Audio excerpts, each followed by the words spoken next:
Hello. Hey, how are you? Good. How are you?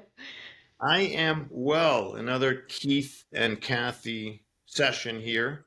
It's not Yeah, your psychotherapy, but maybe we can help some people out if they listen in. that would be So, awesome. So what do you want to talk about today? well, I think it's not a bad idea to talk about, I miss The Sopranos. I still watch The Sopranos a little bit. I was watching and I saw a scene that I thought we could talk about. Tony Soprano goes in, and I told you about this, goes in to see his psychotherapist, his psychiatrist, and there's a funny moment that I'll hand off to you to describe. Okay.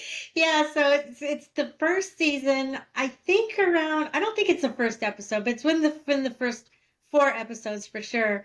And he starts going to see his psychologist and he explains what's going on and one of the next things she says is, "Well, you sound like you're really depressed." And he says, "Oh no, here comes the prescription pad, and there comes the Prozac." And so it all starts there, and then he does go on Prozac, and and the scene continues. All right, so it's a funny scene. It's the side of Tony Soprano that is gritty and funny, and it plays well against his psychiatrist's personality. But there's a real truth to this, which is that it doesn't matter. Like you don't have to be going to see a psychiatrist now. You could be going to a family physician, to a nurse practitioner, to a clinical nurse specialist, and you might well hear, "Hey, how about Prozac or Paxil or Lexapro?" And, the trouble is that's good in a way, maybe, if you have major depression. Mhm. But diagnosing major depression is a bit of an art because, like, there are other symptoms associated with major depression. Otherwise, you don't have it.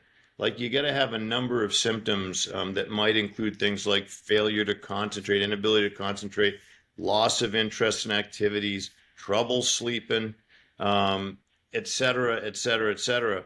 And if you don't have enough of those signs and symptoms, you don't have it. And you shouldn't be getting an antidepressant if you don't have major depression. And so that's why we started. For one thing, we're making For Better Mood available to people, which is an all natural supplement. Why? Because pervasive sadness some number of days is not an illness. And medical professionals are so rushed and so ready to write a prescription that you can find yourself getting one when you don't need it, and you ought to be trying something natural instead that doesn't have side effects, in my opinion. What do you think? I think so. I think, a lot of times, especially if there's a tragedy in somebody's life, a death of a family member, it triggers grief, it triggers poor sleep and the things that come along with a low mood or not manic depressive disorder, but just, you know, not feeling like yourself as you go through that grieving process. And so I don't think that everybody needs a prescription. Certainly, we would want people to have prescriptions that absolutely need them. But I think a lot of times, having been in the pharmaceutical industry for many years of my career, prescription pad kind of comes first. And a lot of people now, they don't want the prescription. They want to try something else. And perhaps that's a good discussion to have with your healthcare provider. Absolutely. It's a good discussion to have, especially because there are naturally occurring herbs and vitamins and amino acids that do lift mood. There's plenty of scientific evidence Mhm. that that's the case. And that's why we rolled those elements into as a sort of curated combination of ingredients into for brain fog. You don't have to get our supplement. There are others on the market too. This isn't about that. This is about just informing people that don't be so ready. If your symptoms are mere sadness and isolated to that, or stress and isolated to that, if you don't have a number of other symptoms, then you don't qualify for this label of major depression. And medicines have side effects. So, you might get lucky and have none, but you can be pushed into the high of bipolar disorder. If you're vulnerable to that, you could get manic symptoms. from an Mhm. antidepressant. You can have trouble sleeping. You can have trouble with sexual performance. You can start to dwell on very dark thoughts Mhm. due to an antidepressant. So you can have trouble with your appetite. So there are a lot of things that can be caused by them that are not caused by naturally occurring supplements. And you sometimes need some help. I'll agree with that. People Yeah. sometimes need to lift their mood, decrease their stress, increase their energy. But that doesn't have to equal an antidepressant, number one, even for some folks with major depression. But they shouldn't be using an antidepressant if they don't have major depression, but they still need help.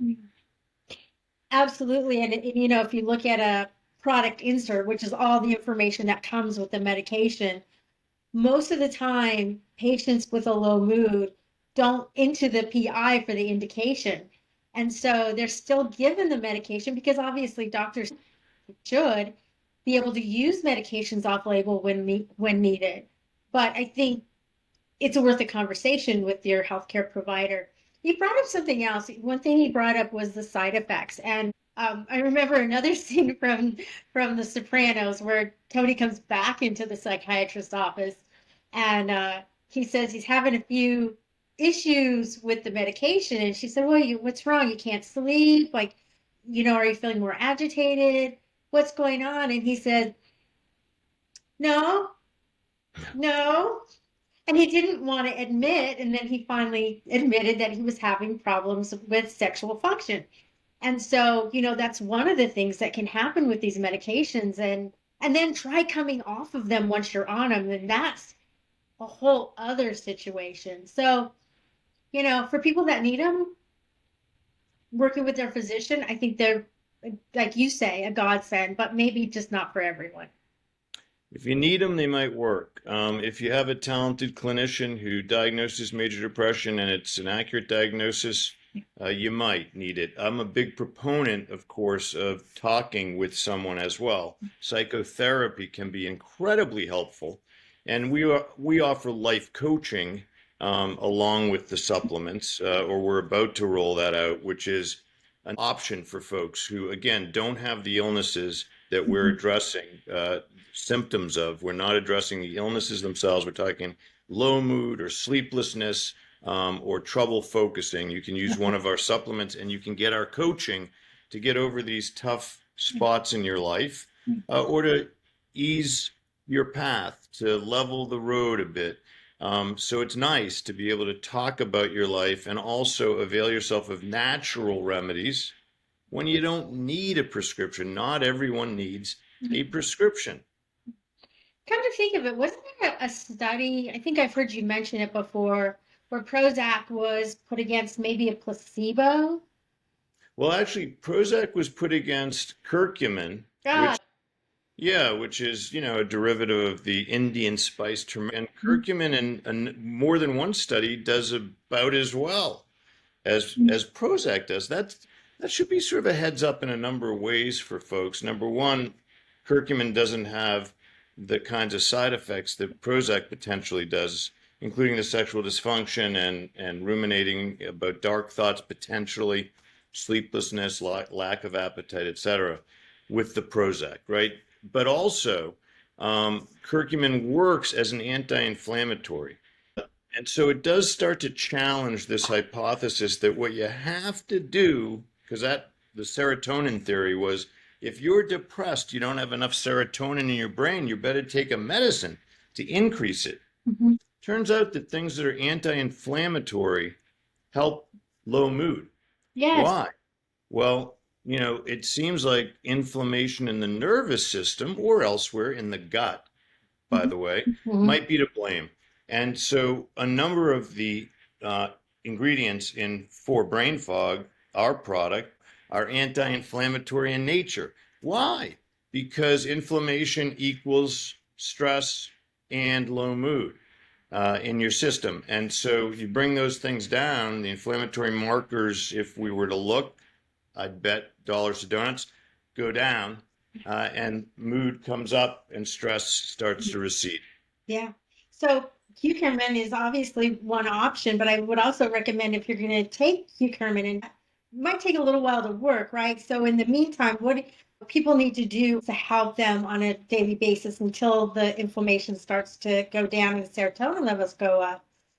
So I want to ask you about that, but also if they're going to use curcumin, it really should be combined with black pepper. So make sure you get the right kind of supplement because otherwise Yes. the curcumin doesn't get into the system as well. Absolutely. That's definitely true. And what other things would you do? Number one, you should make sure you're getting enough sleep. If you can. I mean, it's not easy. If you can't sleep, we have another supplement for sleep, uh, but you should try to allow yourself at least to Mhm. get enough sleep. Secondly, you should exercise. And that's important because exercise has been shown to have tremendous value in terms of lifting mood and decreasing stress. And I'd say, in addition to that, you probably want to be open about what's happening. Make sure you find somebody who you can talk with very honestly about the problems unfolding in your life and what you make of them and get an outside perspective. I think whether it's a life coach or it's a counselor or psychologist or a psychiatrist, it's really about, well, how talented is that person in helping you to say what's on your mind? Mhm. And one good way to know if you're in the right office or on the right Zoom or on the right phone call is to know if you have the feeling that you're being challenged to say more. Mhm. You don't want someone who kind of glad hands you and is using a checklist Yeah. or saying, "Oh, okay, yeah, all right." You want somebody who is asking you questions that you have to kind of pause and think a bit and dig deeper in order to give a really honest, accurate answer. Because that's someone who is skilled Yeah. at helping ferret out, dig up the real roots of why you're feeling low. Absolutely. So I guess we'll never really know if Tony Soprano needed Prozac or not. But certainly is an interesting conversation to have around medications versus natural supplements. It certainly is. And since Prozac can also cause ability, you don't want to be one of Tony Soprano's enemies necessarily when he's on Prozac. So All right. Anything else before we go? I hope people will check out for Vita Health. It's the number four, not the letters, for vitahealth.com, because these are quality supplements that can make a profound difference in people's lives. And so I'm very proud to be teamed up with you in bringing them to the people who need them. Absolutely. And also just to tie into that, we have supplements, but we also have other resources on the website. We have the blog for people who want to learn more. And then we also have feelamazingdaily.com, which is a new website and a newsletter to help people with mental wellness and overall health.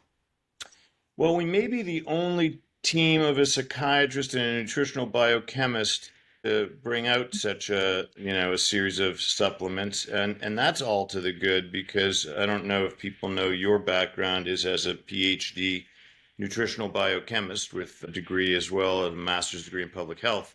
I've just got the MD, so my name is shorter. I cede the stage to you, but it's a privilege to be working with somebody who knows as much about biochemistry and can complement the skill that I feel I have in the psychiatric or life coaching role. I think certainly your skills in life coaching, counseling, just amazing. You can just tell. So Well, thank you. it's a pleasure to work with you always.